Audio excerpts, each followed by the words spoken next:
Hello. Hi, how are you? It's good to see you again. I don't know. We're just hanging out, talking about musical stuff, talking about learning music, talking about just what it's like to learn.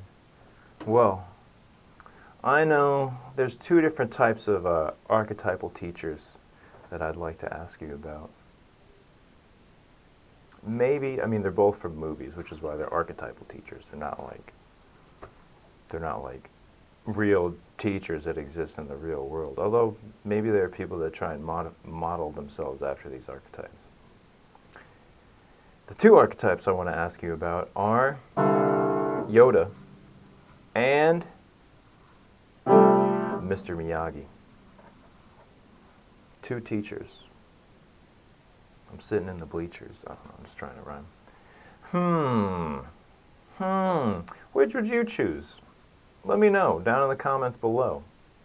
Would you choose Yoda or Mr. Miyagi? I'll tell you what I think. And I'll tell you why I think it. I think that I would prefer Mr. Miyagi to Yoda. Yep.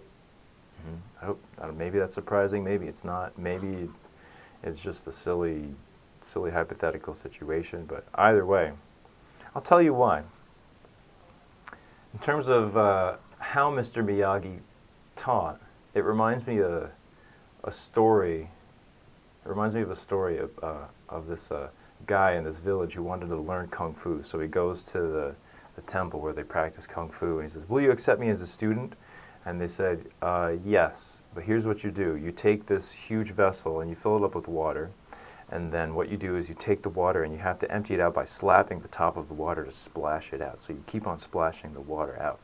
And then okay, after you do that one time, you have to fill it all up again and then do the whole exact same thing again and just splash out the water." And I think he probably had to do it for both hands. So like two times this side and then two times this side. I don't know. Maybe that's a detail that I'm adding because I feel like it should be balanced. It really should be. Anyway,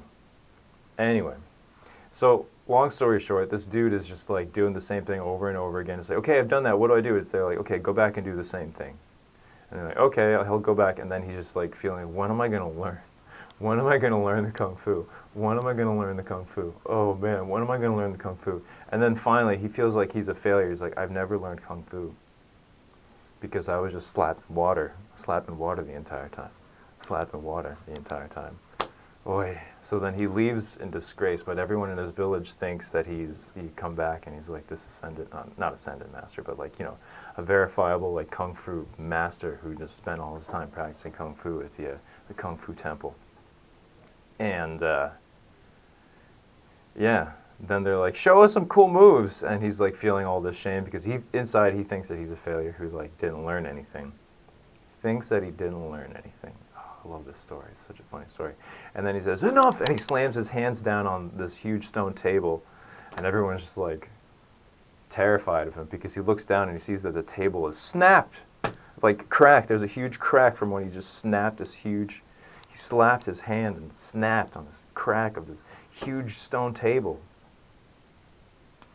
Yeah, practicing.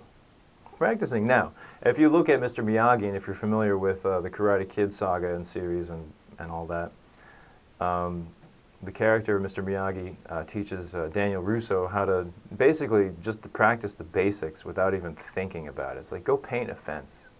Wax on, wax off.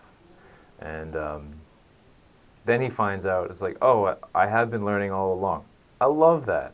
That's so great. Okay, I'll admit, I try to model the way that I teach my students a little bit after Mr. Miyagi. But of course, people want to know why they're learning something. Because you have to be able to extend your mind into the future from a position of ignorance into a position of non-ignorance, yet somehow you think that you can relate to that with your mind that exists in the present and not in the future. So yeah, Mr. Miyagi is really cool. Now, Yoda, I'm not saying he's a bad teacher either. He probably did some cool stuff. He was like, you know, lifting X-Wings out of the swamp. But in regards to that scene where he's lifting the X-Wing out of the swamp, I think Mr. Yoda, not Mr. Miyagi, Mr. Yoda, he said, "Do not try, for there is no try. There is only do or do not." And I think that that is horribly, horribly misleading and very easily misinterpreted. You know, I mean, sure, it's like maybe it's not the easiest to understand Mr. Yoda himself if he's always speaking in some kind of abortive syntax.